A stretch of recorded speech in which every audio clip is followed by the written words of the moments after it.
Assalamualaikum warahmatullahi wabarakatuh. Nama saya Hajarul Aswad. Pada kesempatan ini saya akan membahas materi tentang isu ekonomi. Isu ekonomi. Isu ekonomi adalah masalah ekonomi yang dikedepankan dalam pembahasan publik atau sedang dibicarakan banyak orang. Sangat banyak isu ekonomi yang beredar saat ini. Salah satunya yang berhubungan dengan RUU Ciptaker. Bagi teman-teman yang ingin membaca beritanya lebih dalam lagi, silahkan klik link yang ada di deskripsi video ini.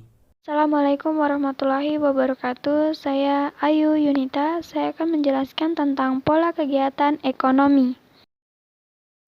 Sistem perekonomian adalah sistem yang digunakan oleh suatu negara untuk mengalokasikan, mendistribusikan sumber daya yang dimilikinya baik kepada individu, rumah tangga, ataupun organisasi di negara tersebut. Sistem ekonomi dibagi menjadi 3, yaitu 1. Sistem ekonomi pasar atau market economies. Sistem ekonomi pasar atau disebut juga sistem ekonomi kapitalisme atau liberalisme adalah sistem ekonomi dalam suatu negara di mana produsen bebas melakukan kegiatan produksi dalam batas-batas tertentu, sehingga kegiatan produksi dan konsumsi ditentukan oleh mekanisme pasar, yaitu permintaan dan penawaran. 2. Sistem ekonomi perencanaan terpusat atau terencana. Sistem ekonomi terencana disebut juga sistem ekonomi komando, komunisme, atau sosialisme, yang merupakan sistem ekonomi yang faktor produksinya dimiliki dan digunakan oleh pemerintah. 3. Sistem ekonomi campuran atau mixed economies. Sistem ekonomi campuran merupakan sistem ekonomi yang dianut suatu negara yang menggabungkan sistem ekonomi pasar dan terencana. B. Uang, perdagangan, dan spesialisasi.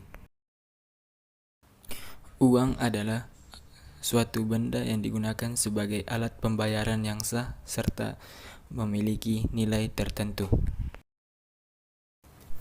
Perdagangan adalah suatu kegiatan jual beli antara dua belah pihak, yang dimana kedua belah pihak ini memiliki sifat suka sama suka, bukan berdasarkan hasil pemaksaan antara satu belah pihak kepada pihak lainnya.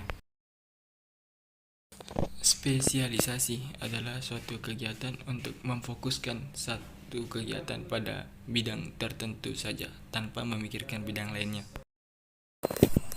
Berikut ini ialah hubungan antara ketiganya, di mana petani, tukang kayu, dan tukang jahit mengurus urusannya sendiri, dan di mana ketiganya saling berhubungan sehingga dapat memberikan perlengkapan apa yang mereka butuhkan satu sama lain, sehingga di antara mereka juga mampu menghasilkan uang. Hal ini bisa teman-teman lihat pada gambar yang kami tampilkan. C. Pelaku-pelaku kegiatan ekonomi. Adapun pelaku-pelaku dalam kegiatan ekonomi dalam suatu negara dapat dikelompokkan menjadi 3 golongan, dan pelaku-pelaku kegiatan ekonomi antara lain rumah tangga, perusahaan, dan pemerintah. D. Siklus aliran pendapatan. Biasanya hanya menunjukkan bentuk aliran faktor produksi, pendapatan, barang, serta jasa pengeluaran antara sektor rumah tangga dan sektor perusahaan.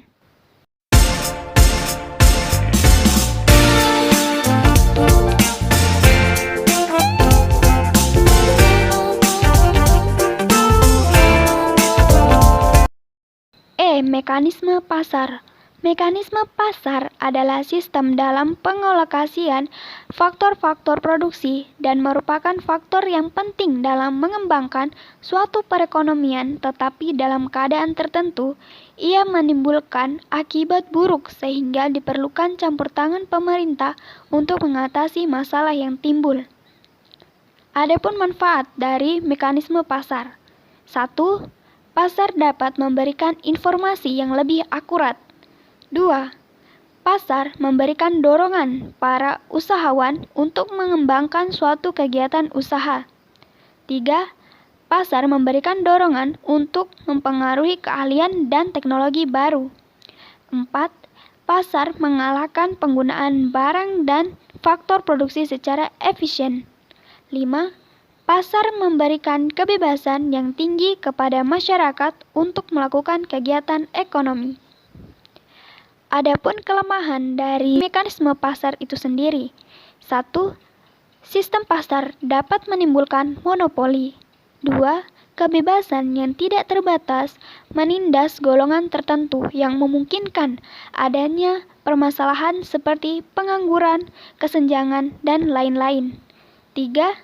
Kegiatan ekonomi dapat menjadi tidak stabil. Tujuan campur tangan pemerintah. 1. Agar menjamin kesamaan hak untuk setiap individu tetap terwujud dan penindasan dapat dihindarkan. 2. Agar menjaga perekonomian dapat tumbuh dan mengalami perkembangan yang teratur dan stabil. 3. Mengawasi kegiatan-kegiatan perusahaan, terutama perusahaan-perusahaan besar yang dapat mempengaruhi pasar agar mereka tidak menjalankan praktek-praktek monopoli yang merugikan. 4. Menyediakan barang bersamaan.